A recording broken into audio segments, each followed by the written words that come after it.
마지막으로 세 번째는 가족들이 가끔 모여서 이렇게 회의를 하거나 모임을 해야 되는 시간들이 있지 않습니까? 그럴 때 어떤 가족의 의사결정을 할 때 성경이 우리에게 이야기하는 이렇게 의사결정의 방식은 다수결이 아닙니다.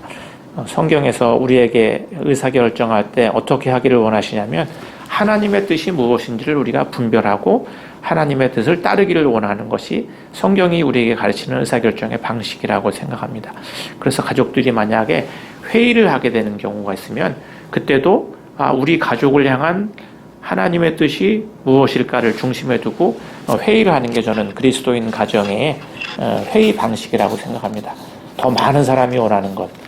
그렇게 하다 보면 어떤 사람은 소외가 되지 않습니까? 하나님의 뜻은 모든 사람이 하나님 안에서 하나가 되는 것인데 기독교 전통 안에는 이 분별이라고 하는 전통이 있는데 그런 방식으로 저희가 회의를 할 수 있습니다. 이 회의 방식은 말씀드린 대로 회의하는 그 순간에 하나님께서 우리와 함께 하신다고 하신 것을 환기할 수 있도록 초를 켜거나 종을 사용하거나 십자가를 놓거나 이렇게 할 수 있겠습니다. 또 혹은 가족들이 모이는 한 자리에 예수님의 성화를 갖다 놓을 수도 있을 거예요. 우리가 지금 회의하는 이 자리에 우리만 있는 것이 아니라 예수님이 함께 계신다고 하는 것을 가족들이 기억하면 그런 경우 있지 않습니까? 우리가 무슨 얘기를 할 때 가족에 어른이 계시면 우리가 조금 더 그 어른을 의식하면서 회의를 하게 되잖아요. 마찬가지로 그리스도인 가정에서는 우리가 회의할 때 이 자리에 우리 가정의 주인이신 예수님이 우리와 함께 하셔 하는 것을 환기시킬 수 있도록 그렇게 기도할 수, 회의할 수 있을 것입니다. 그 회의를 하는 방식은 그런 방식을 사용할 수 있고 또 하나는 회의할 때 회의가 너무 여러 사람들이 얘기를 하는 게 어려우면 예를 들면 저희는 이제 십자가든지 상징적인 물건을 우리가 예수님이 함께 있다고 하는 것을 우리가 환기할 수 있는 어떤 상징적인 물건을 놓고서 말을 하는 사람은 그 물건을 가져간 사람만 말을 할 수 있어요. 그렇게 대화를 하면 훨씬 더 대화의 톤이 조금 더 가라앉으면서 하나님 안에서 이야기를 할 수가 있게 됩니다. 가령 가끔은 이제 회의를 할 때 아무래도 이제 나이가 많은 사람이거나 그 집에 좀 권위를 가지고 있는 사람들이 회의에 더 많은 영향을 미치게 되고 때로는 또 말을 그 사람이 유독 많이 하게 되는 경우가 있을 수 있는데 그런 경우는 어떻게 할 수 있냐면 그분은 미리 회의 전에 그 안건과 관련해서 한 5분 정도 자기가 하고 싶은 얘기를 충분히 사람들에게 말하고 그 이후에는 그 사람은 침묵하면서 회의하는 나머지 사람들을 위해서 중보하면 됩니다. 그래서 십자가를 들고 그 회의하는 모든 가족 구성원들을 위해서 기도하는 마음으로 침묵 가운데 중보를 하고 나머지 사람들이 회의를 할 수가 있습니다. 근데 이 회의를 하는 중에 잠시 우리가 말을 하다 보면 지금 내가 하는 말이 어디서 오는 거지? 우리가 내 안에 내가 너무 많다고 그러잖아요. 여러 내가 있습니다.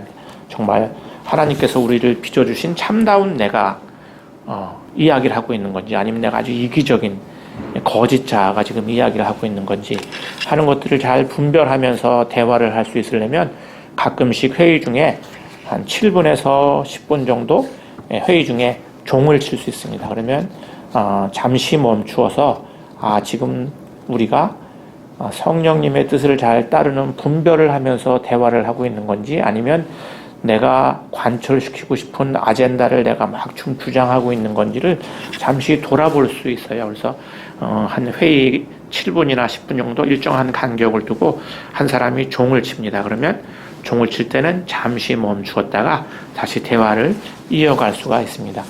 이런 방식으로 가족들이 모여서 회의를 하면 조금 더 분별적인 대화나 회의를 할 수가 있게 됩니다.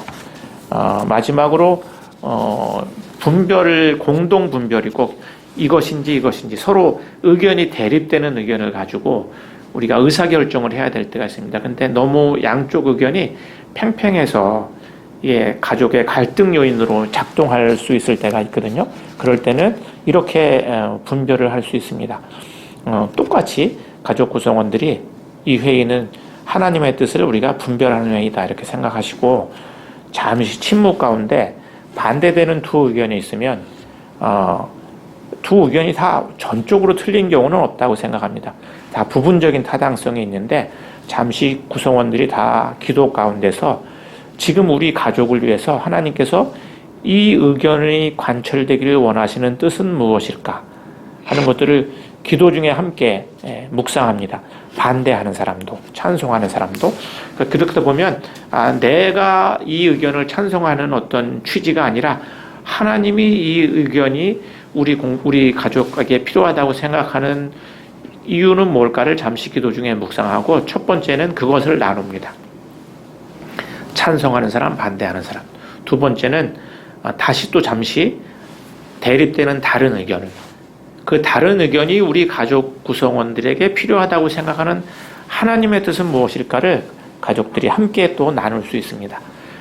그렇게 나누다 보면 서로가 찬성하는 사람, 반대하는 사람의 서로의 의견이 실은 전적으로 다르지 않다고 하는 것들을 조금씩 우리가 깨닫게 되고 그런 마음을 가진 상태에서 제가 전에 말씀드린 방식으로 회의를 진행할 수 있습니다.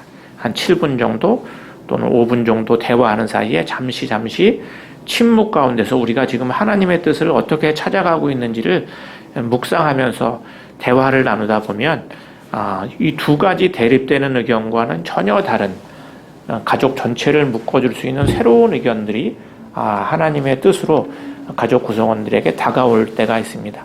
그러면 그렇게 하나님의 뜻을 분별해 나가는 회의를 할 수가 있게 됩니다. 제가 오늘 세 가지 여러분들에게 가정에서 실천할 수 있는 프랙티스에 대해서 간단하게 말씀을 드렸고 여러분들이 이것들을 가정 안에서 잘 이렇게 프랙티스 하면서 하나님의 뜻을 또 하나님과 더 친밀한 관계 속에서 살아가시기를 바랍니다. 감사합니다.